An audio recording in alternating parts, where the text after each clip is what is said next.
Hello students, आज हम कक्षा 7 में कविता 4 कठपुतली इस कविता की पुनरावृत्ति पढ़ेंगे।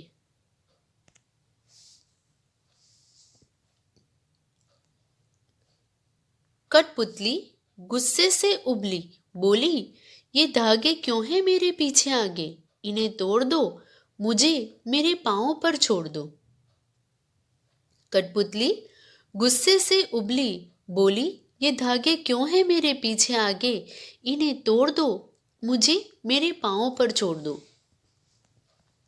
तो बच्चों, आज हम कविता 4 कठपुतली पढ़ेंगे। बच्चों, इस कविता के कवि का नाम भवानी प्रसाद मिश्र है।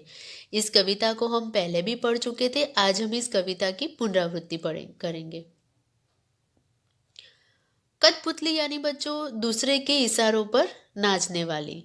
गुस्से से उबली, गुस्से से उबली यानी कि क्रोध आना, गुस्सा आना। पाँव पर छोड़ दो यानी कि आत्मनिर्भर होने दो।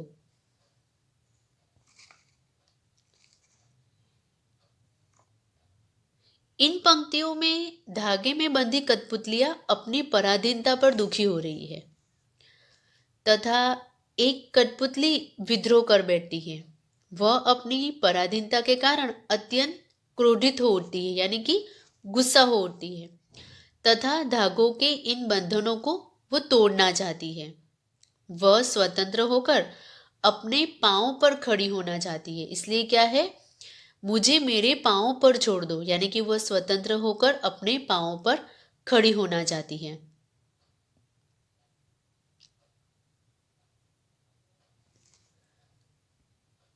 कठपुतली गुस्से से उबली, बोली, ये धागे क्यों हैं मेरे पीछे आगे?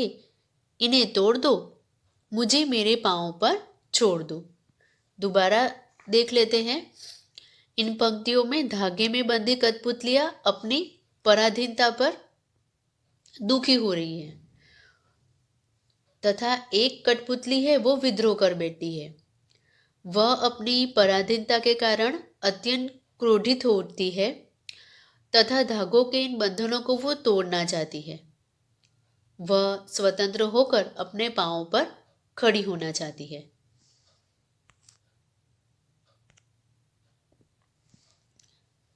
सुनकर बोली और कठपुतलियां कि हाँ, बहुत दिन हुए हमें अपने मन के छन छुए। सुनकर बोली और कठपुतलियां कि हाँ, बहुत दिन हुए हमें अपने मन के छन छुए।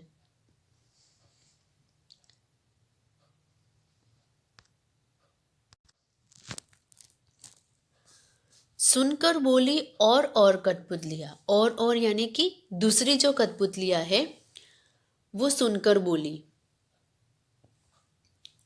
मन के छंद, मन के छंद यानी कि इच्छा, जो अभिलाषा होती है वो मन के, हमें अपने मन के छंद छुए यानी कि अपने मन की बात सुनना, उसको बोलते हैं मन के छंद। धागों में बंधी कठपुतलियों की अपनी पराधीनता की वेदना यहाँ पर स्पष्ट हुई है। जब एक कठपुतली ने अपनी इस पराधीनता के प्रति विद्रोह कर दिया तथा पराधीनता के धागों को तोड़ने की इच्छा व्यक्त की, तो उसकी बात सुनकर अन्य कठपुतलियों ने भी उसकी हाँ में हाँ मिलाई, यानी कि अन्य कठपुतलियों को उसकी बात बहुत पसंद आई।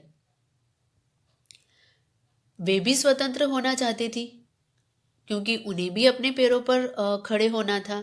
अपनी इच्छा से अपनी आकांक्षाओं को पूरा किए हुए बहुत समय बीत चुका था।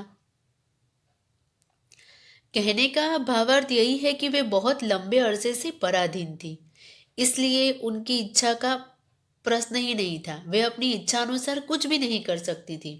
डोर में बंधी होने के कारण डोर को पकड़कर नचाने वाला जैसा चाहता उन्हें नचाया करता था।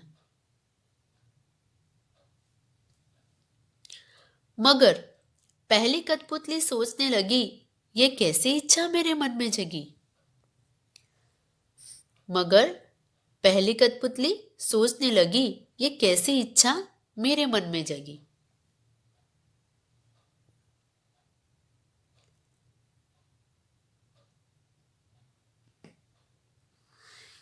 इन पंक्तियों में कठपुतलियों के माध्यम से यह स्पष्ट किया गया है कि जब किसी एक पर सबकी स्वतंत्रता की जिम्मेदारी आती है तो सोच समझकर कदम उठाना चाहिए। पहली कठपुतली अपनी पराधीनता के प्रति विद्रोह कर देती है तथा पराधीनता के बंधन रूपी धागों को तोड़ फेंकना चाहती है। इस कठपुतली की बात अन्य कठपुतलियों को भी पसंद आती है, पर तभी पहली कठपुतली सोचती है कि उसके मन में ये कैसी इच्छा जगी, अर्थात उसे दूसरी कठपुतलियों की जिम्मेदारी महसूस होने लगी तथा वह स्वतंत्रता को हमेशा बनाए रखने के उपायों के बारे में सोचने लगी।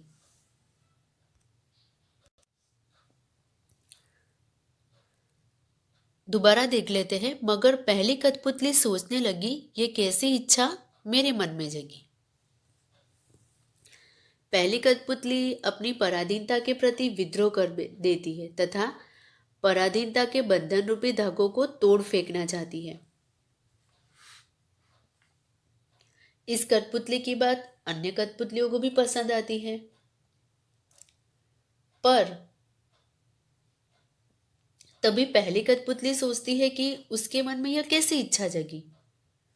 दूसरी कठपुतलियों की जिम्मेदारी महसूस होने लगी तथा वह स्वतंत्रता को हमेशा बनाए रखने के उपायों के बारे में सोचने लगी।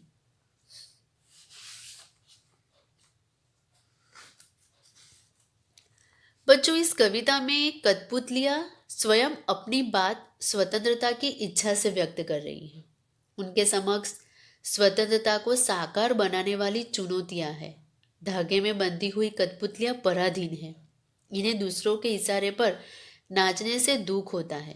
दुख से बाहर निकलने के लिए एक कठपुतली विद्रोह कर देती है। वह अपने पांव पर खड़ी होना चाहती है। उसकी बात सभी कठपुतलियों को अच्छी लगती है। स्वतंत्र रहना कौन नहीं चाहता, लेकिन जब पहली कठपुतली पर सबकी स्वतंत्रता की जिम्मेदारी आती है तो वह सोच समझकर कदम उठाना जरूरी समझती है।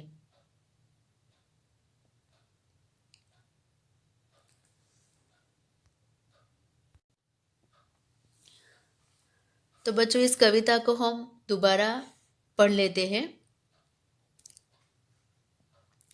कठपुतली गुस्से से उबली, बोली, ये धागे क्यों हैं मेरे पीछे आगे, इन्हें तोड़ दो, मुझे मेरे पाँव पर छोड़ दो। सुनकर बोली और कठपुतलियाँ कि हाँ, बहुत दिन हुए हमें अपने मन के छन छुए। मगर पहली कठपुतली सोचने लगी, ये कैसी इच्छा मेरे मन में जगी।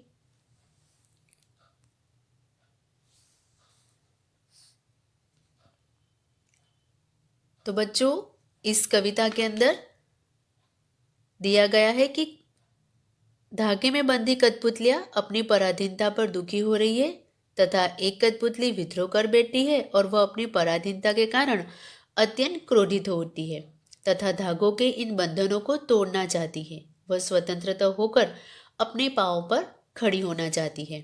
ऐसे ही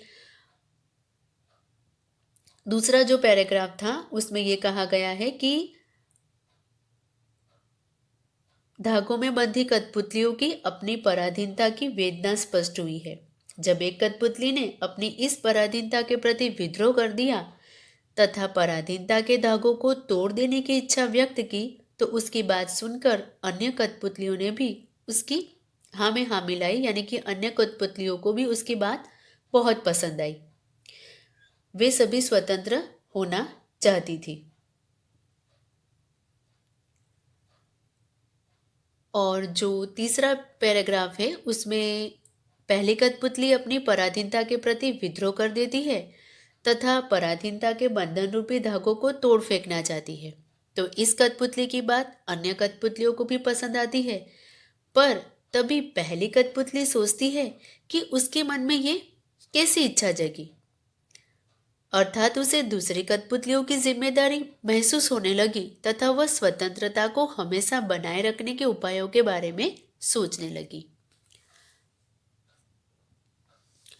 तो बच्चों, ये था हमारी कविता चार कठपुतली जो हमने यहाँ पर